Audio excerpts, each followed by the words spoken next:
HSC 2026 সালের পরীক্ষার্থীরা recently ফেসবুকে বিভিন্ন গ্রুপে এইচএসসি 26-এর একটা নোটিশ অর্থাৎ টেস্ট পরীক্ষা রিলেটেড একটা নোটিশ প্রচুর পরিমাণে শেয়ার হচ্ছে, প্রচুর পরিমাণে ভাইরাল হচ্ছে। সবাই এই বিষয়গুলো নিয়ে কথা বলছে।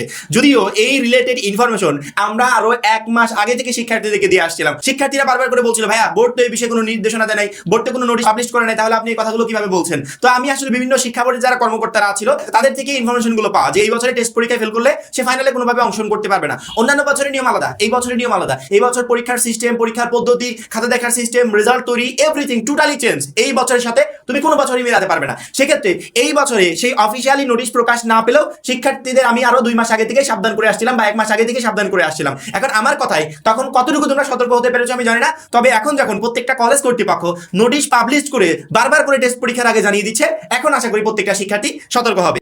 এই মুহূর্তে স্ক্রিনে দেখতে পাচ্ছ যে নোটিশটা ব্যাপক আকারে ভাইরাল হয়েছে। অনেকে সত্যতা জানতে চাচ্ছিল যে আসলে এটা সত্য কিনা। অনেকে ভাবছিল যে না, নোটিশটা হয়তো অনেকে রেডি করে তারপরে পাবলিশ করে দিয়েছে। আমি সরকারি ব্রজলাল কলেজ খুলনার একটা কলেজে সেই নোটিশটা ভাইরাল হয়েছে। পরবর্তীতে আমি এটা সত্যতা যাচাই করলাম যে নোটিশটা আসলে রিয়েল নাকি ফেক। পরবর্তীতে আমি ওই কলেজের যে ওয়েবসাইট আছে সেই ওয়েবসাইটে ঢুকেছি। ঢুকার পরবর্তীতে নোটিশ বোর্ডে দেখলাম যে আসলে এই নোটিশটা পাবলিশ হয়েছে। সেই নোটিশে একবারে ক্লিয়ারলি সবকিছু উল্লেখ করা আছে। এখানে ক্লিয়ারলি বলেছে এইচএসসি পরীক্ষা 2026-এর পরীক্ষার্থীদের জানানো যাচ্ছে যে আগামী 5/1/2026 খ্রিস্টাব্দ থেকে অনুষ্ঠিতব্য নির্বাচনী পরীক্ষায় সকলের অংশগ্রহণ বাধ্যতামূলক। চূড়ান্ত পরীক্ষার ফর্ম পূরণের জন্য নির্বাচনী পরীক্ষায় কৃতকার্য হওয়া আবশ্যক। অর্থাৎ ফর্ম পূরণ করতে হলে অবশ্যই তোমাকে পরীক্ষায় কৃতকার্য হতে হবে।